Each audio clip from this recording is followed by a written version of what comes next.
Sa araw na ito po, ay susundan natin itong mahalagang development na posibleng ipaaresto na si Saldico. Isa ito sa controversial at central figure sa pandarambong at iskandalusong trilyon pesos na mga nawala na pondo sa kaban ng bayan. Bata-bata po ito ni Romualdez at ni Marcos bago ito tumakas sa Estados Unidos. We have received information na by Monday ngayon o kaya bukas ay ikakansila na ang travel authority ni Saldico. At kapag kinansila po ang kanyang travel authority na in-issue ng Kongreso ng si Martin Romualdez pa ang Speaker of the House, ay magiging AWOL siya, absent without official leave. At kapag hindi po siya bumalik in a certain period of time, like for example, isang buwan, 30 days, ay pwede po siyang tanggalin sa roster ng mga aktibong miyembro ng House of Representatives, no? Kagaya ng nangyari po kay Congressman Arnie Teves. Tinanggal po siya sa pagiging kongresista by way of the Ethics Committee complaint, including itong pagiging absent without official leave niya. Nag-awol siya dahil kinansila din po ang kanyang travel authority. Sa kasagsagan ng kanyang kinasasangkutan na kontrobersiya hinggil po sa massacre na nangyari doon sa bahay ni the late Governor Ruel Digamo, kung saan po 12 yata ang patay at mahigit po 10 ang sugatan, no? Na itinuturo na ang mastermind ay si Arnie Teves, no? So tumakas po siya sa Amerika and then later on nagtago siya sa Timor-Leste. Ang pagkakansila sa kanyang travel authority made it possible for the House of Representatives to remove him by way of technical grounds, no? Dahil hindi na nga siya nakakatugon sa kanyang tungkulin bilang aktibong miyembro ng House of Representatives. And the rest is history na. Kaya nga napabalik din siya dito sa Pilipinas. Ngayon, itong si Saldico, mga kababayan, ay we have received information na pagkatapos po na ilabas ang cancellation of his travel authority sa pamunuan ngayon ng bagong naitalaga bilang Speaker of the House na si Speaker Budget D, after 15 days maximum ay pwede nang ipataw sa kanya ang disciplinary action proceedings at the House Ethics Committee. Ayun. Pero nagmagaling at nagmayabang pa itong hambog na si Saldico, no? Itong itinuturo na isa sa mga principal executioners, tirador ni Marcos at ni Romualdez pagdating sa pagkakatay ng pundo at pagsindikato sa kaban ng bayan na umabot sa mahigit 1 trilyon na pesos, no? Ang nawala sa flood control pa lang, na mga proyekto na sinindikato nila Saldico, nila Marcos at nila Romualdez. Ang sabi ni Saldico, kung pipilitin nyo kung uuwi, habang ako'y nagpapagaling pa daw, nagsasakit-sakitan lang yata itong kulukoy na to, no? Nag-post itong si Saldico sa kanyang social media, sa Facebook. Sabi niya, yung travel authority, pwede lang yan mag-take effect sa isang congressman.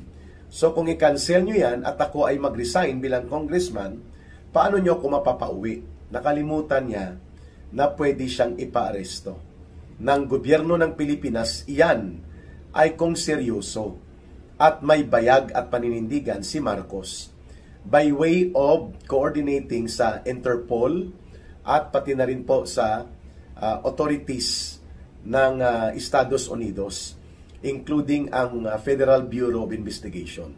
So Saldico can be brought back to the country. Pwede po siyang mapabalik at pwede po siyang magkaroon ng arrest order, lalo na kung isampa ang kaso sa korte. At siya po ay pwedeng arestuhin either by way of extradition o kaya coordination sa US government kung gagawin ng seryoso ni Marcos. So itong pagmamayabang at paghahambog ni Saldico Ito po ay ginagawa niya dahil alam niyang walang bayag at walang paninindigan si Marcos at si Romualdez, na hindi nila kayang gawin ang sapilitan na dalhin sa hustisya at katarungan itong kagaya ng mga itinuturong sangkot na kriminal sa pandarambong sa Kabanang Bayan, itong hambog at kulukoy na si Saldico. Ibig sabihin po, hindi gagawin ni Saldico yan kung may pagkatakot siya na kayang gawin at panindigan ni Marcos at nila Romualdez ang kanilang sinasabi. But alam po natin na si Saldico ay nasa inner circle mismo ni Martin Romualdez kung papaano nila ginawa ang pangsindikato, ang pandarambong sa pundo ng bayan by way of the illegal congressional insertions, mga kasindikatuhan sa small committee, at pati sa buy scam. Nakasabwat ang ilang mga senador na ang isang itinuturo dito sa General Appropriations Act 2025, nakasabwat ni Saldico at nila Romualdez ay si Senator Grace Poe, na ngayon ay patay malisya lang siya, no? Malinaw na may pinanghahawakan po si Saldico na mabigat na mga revelations na pwedeng magdiin at talagang ilantad at ilahad niya ang malawak na involvement ni Marcos, ni Romualdez, at ng mga kasabwat niya mga kongresista at iba pang mga senador na alam niya na kinabang sa kanilang ginawang krimen at sindikato ng pandarambong at pagnanakaw sa Kabanang Bayan. Yan ang katotohanan kung bakit malakas ang loob niya, mga kababayan, nitong si Saldico. Siguro, kung isisiwalat niya, paano niya hinati-hati, no, ang mga pundo, like for example, itong revelation sa kanya ni Congressman Toby Chanco that Saldico became the overlord. Siya po ang nagkukumpas, nagtatakda kung paano niya imaniobra ang 13 billion pesos na illegal insertions. Walang nagawa po ang mga kongresista na sasabihin ni Saldico, naglagay ako dyan ng 800 million, akin yan, bibigyan na lang kita ng share mo sa SOP. Pero ako magpapatupad yan. Several districts ng mga ilang kongresista nagugulat na lang. Mayroong 1.2 billion, may 800 million na ang nag-insert si Saldico. Wala po ito sa National Expenditures Program. Pero nagagawa ni Saldico na palusutin sapagkat konsentido at suportado ni Romualdez at alam niya na maipapalusot pagdating sa General Appropriations Act pipirmahan ni Marcos. At malamang totoo nga ang naririnig natin na si Saldico ang nagpapasiguro na ang weekly share nila Marcos at Lisa Araneta sa lahat ng kasindikatuhan sa pagnanakaw sa mga infrastructure projects, hindi lamang po dito sa flood control projects na sumambulat ang mga mahigit 1 trilyon pesos na dinambong nila Saldico, Martin Romualdez at nila Marcos, marami pa po na mga kontrata at mga proyekto na ang tirador at matador ni Martin Romualdez at ni Bongbong Marcos ay si Saldico. So kung ituturo niya ito ang buong trail and spectrum of the criminal operations, malamang po si Marcos at si Romualdez ay sasablay din. Kaya, kung mapapansin nyo, they are giving kid gloves treatment, no? Parang bata na, sige lang, Saldico, dyan ka lang, kunwarian ay bibirahin ka namin. Pero malaki po ang possibility na kapag lumala ito at ipinasampa ang kasong kriminal, which are non-bailable yan, ano? Yan po ay plunder. Si Saldico po ay pwedeng maaresto sa Estados Unidos, even without extradition treaty, sapagkat siya po ay hindi American citizen, tourist lang po siya. So ang kanyang pagiging turista doon, maximum yan 6 months. Kung noong June siya tumakas or July, ibig sabihin po, by December nitong taon, maximum ay magiging illegal alien na si Saldico doon sa Estados Unidos. Madali na po ang pagkuha sa kanya, even without filing of cases immediately. Pero napakalabo naman na sa loob ng 6 na buwan, hindi pa makapagsampa ng kaso itong gobyerno ni Marcos kasama sa pagsasampa sa kaso laban kay Romualdez, kina Dong Gonzales, kina Dalipi na to, maraming involved na mga tauhan ni Romualdez at bata-bata din ni Marcos. No? So hindi totoo na hindi siya pwedeng arestuhin. Saldico can be arrested. So ang mangyayari niyan, posibleng tumakas ito sa lugar na wala tayong extradition treaty at doon siya magtatago. Kaya nga, may mga properties daw ito sila sa Spain, sa Soto Grande, kasama si Marcos at si Romualdez. Baka ikanta, ituga ni Saldico yon, ano? May kalalagyan dyan si Marcos. Kaya kung si Saldico po ay ipitin ng tunutudo ni Marcos at ni Romualdez, marami siyang itutuga. Magkano, ano-ano ang mga ibinigay na mga share ni Saldico sa mga kagaya ni Marcos at Romualdez at sa mga kasabwat nila. Kung itutuga niya lahat ito. Kaya hindi dapat mamatay kaagad si Saldico. Later na. Kailangan tumuga muna siya. Ano ang extent, ano ang degree ng mga pakinabang nila Marcos at Romualdez dito sa kaganapan na ito ng pinakamalaking iskandalo ng pandarambong na nabuking ng taong bayan. Ayan. So, itong tapang-tapangan na ginagawa, mga kababayan, ni Saldico, pagpapakita ito that he is so confident na si Marcos at si Romualdez ay hindi siya kayang pigain at ipitin ng todo-todo sapagkat pwede niyang ipasambulat ang maraming iskandalo na hawak niya laban kay Marcos at kay Romualdez at sa buong spectrum of the syndicate, the criminal syndicate operations of plunder. Ayan. Kaya, naghihinay-hinay din po sila Martin Romualdez kung papaano nila i-handle itong si Saldico at ang mga kagaya niya.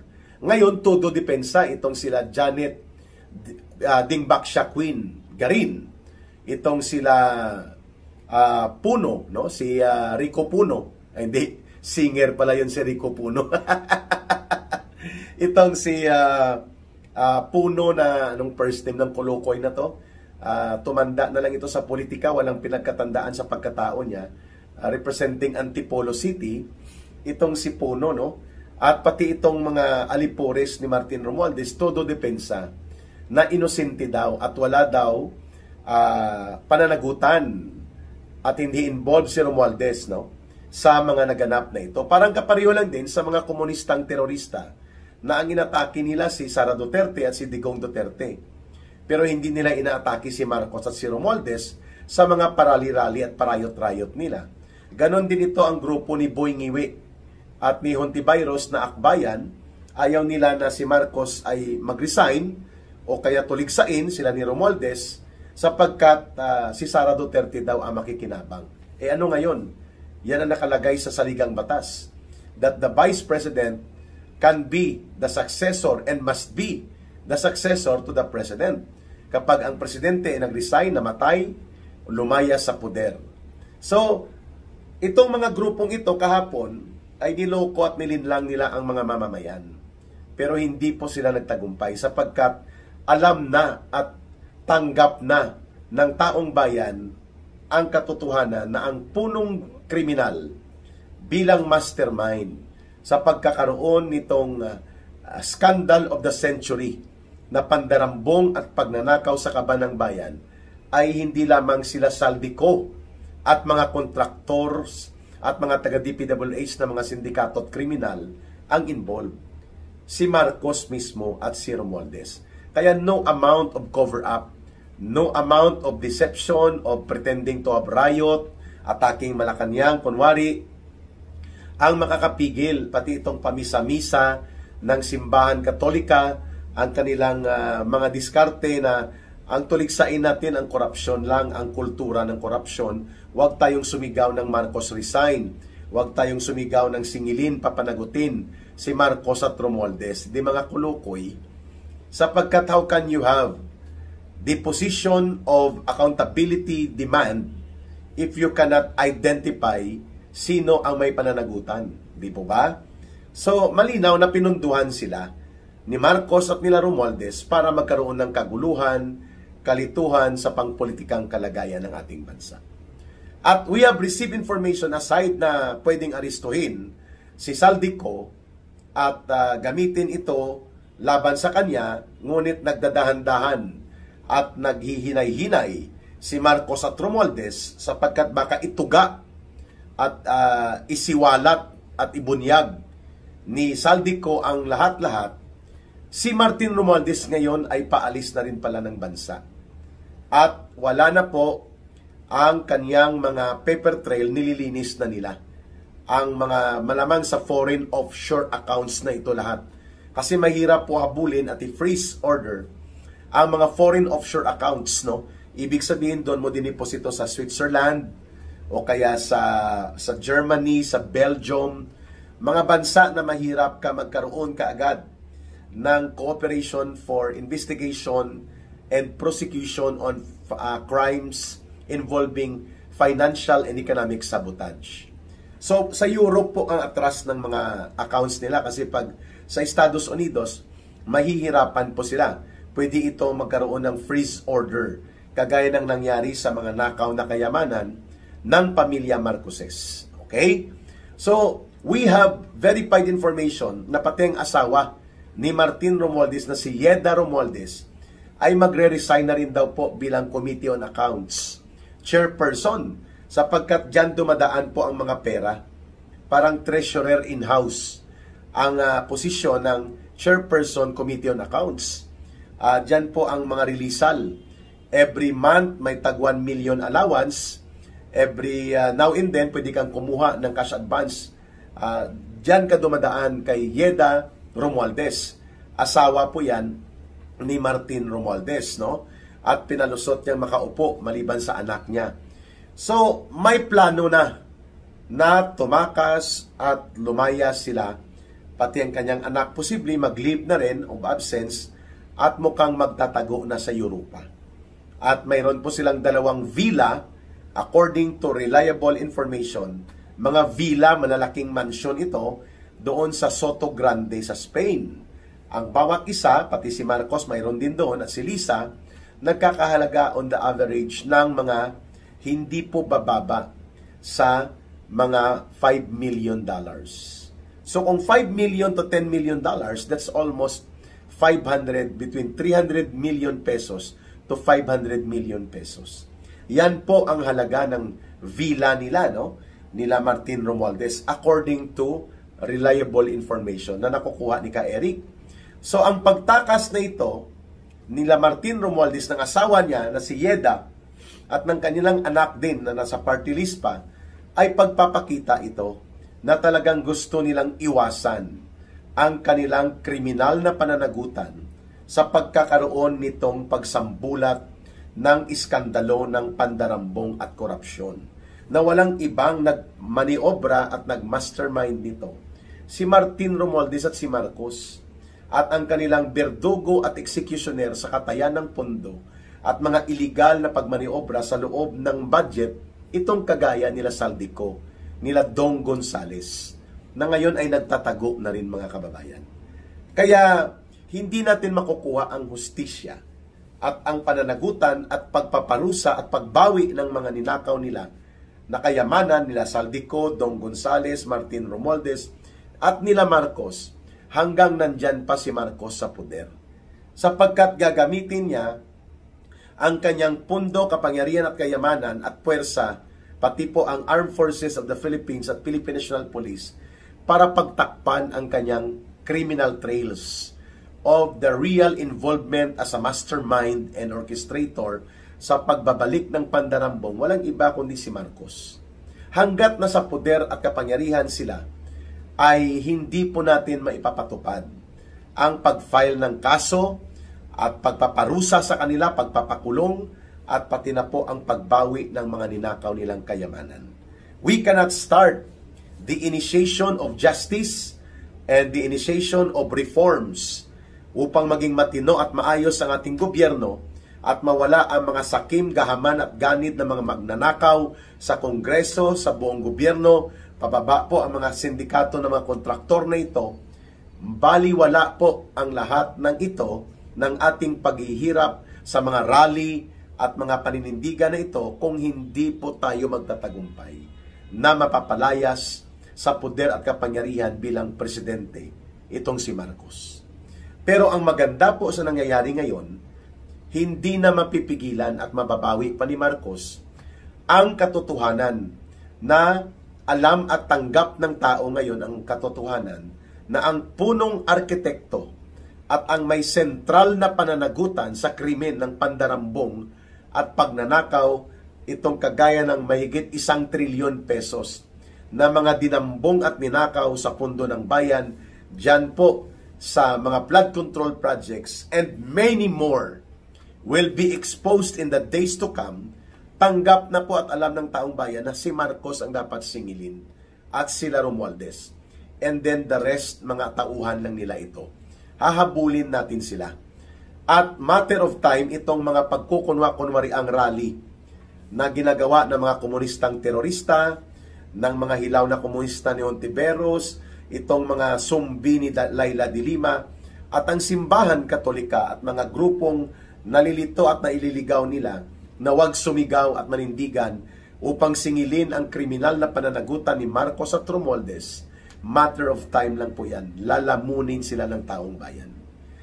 At kapag dumagsa po ang galit ng mga mamamayan at hindi na mapipigilan yan, I believe the armed forces of the Philippines, no matter how several times, General Bronner, the Chief of Staff of the Armed Forces of the Philippines, and even si Gibo Teodoro, ang Secretary of National Defense, si Boy Malta, kasi may passport ito ng at citizenship ng Malta, bansang Malta, upang tumakas din siya kapag nagkagulo ang Pilipinas.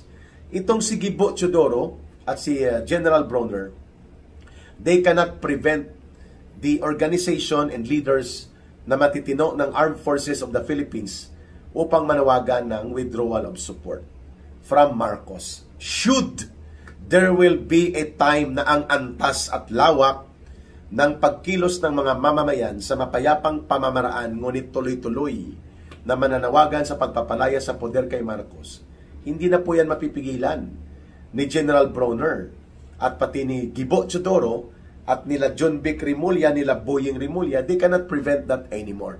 Even itong mga binabayaran at inoorganisang rally ni Marcos para i-depensa at pagtakpan siya at iligaw at ilihis ang pagkilos ng mamamayan, all of this will amount to nothing when the people in due time, in the days to come, ay maninindigan upang singilin at pagbayarin po ang gobyerno ni Marcos.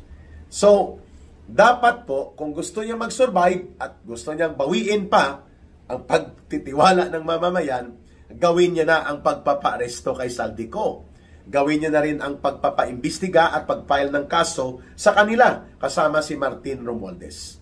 At pati na rin po ang iba pang matataas na opisyal ng Kongreso noon, ngunit wala pong nakikitang doon papunta si Marcos. In fact, ang tagapagtabon-tabon niya ngayon si Tito Soto at si Ping Lacson. At dito sa Kongreso din, ganon din ang ginagawa nila Garin, nila Bujidi dyan, kanilang inaariglo na kumalma ang tao at hindi na magprotesta, kaya nila kunwa-kunwari nahabol nila si Saldico at kunwa-kunwarian may mga isinampang kaso. But the real and decisive actions hindi po ginagawa ni Marcos.